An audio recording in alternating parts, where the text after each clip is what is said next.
राज्यातल्या काही निवडणुका लांबणीवर टाकण्याच्या निवडणूक आयोगाच्या निर्णयावरती मुख्यमंत्र्यांसह सर्वच राजकीय नेत्यांची नाराजी, तर कायदेशीर सल्ला घेऊनच निवडणुका पुढे ढकलल्या, आयोगाचं स्पष्टीकरण। राज्यातील 276 नगरपंचायती आणि 25 नगरपरिषदांच्या प्रचाराचा तोफा थोड्याच वेळात थंडावणार। रात्री 10 वाजेपर्यंत प्रचाराची मुदत, सर्वच राजकीय पक्षांकडून प्रयत्नांची पराकाष्ठा।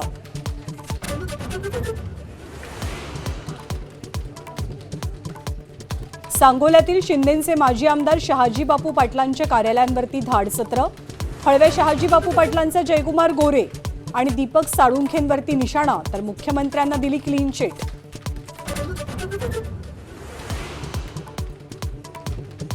हिंगोली शहरात मतदानापूर्वी भरारी पथकाची मोठी कारवाई, तब्बल 1 कोटींची रोकड जप्त, निवडणूक अधिकाऱ्यांकडून तपास सुरू।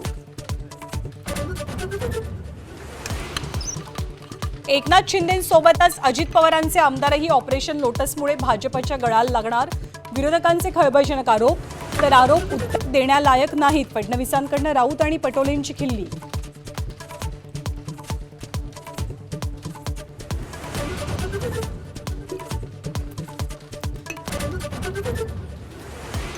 जळगावात एकनाथ खडसेंच्या विरोधात सत्ताधाऱ्यांचे टीकेचे बाण, खडसेंच्या डोक्यात केमिकल लोचा, शिंदेचे आमदार चंद्रकांत पाटलांचे वागबाण, तर घराणेशाहीवरनं गिरीश महाजनांकडून खडसे लक्ष।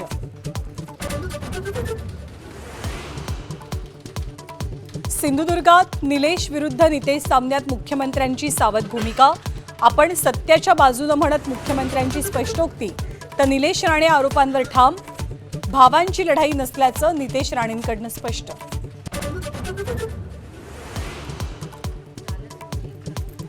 काँग्रेस खासदार रेणुका चौधरींनी संसद परिसरात कुत्रा आणल्यानं वादाला तोंड, पाळीव कुत्रा असल्याचं चौधरींचं स्पष्टीकरण, तर भाजपकडून कारवाईची मागणी।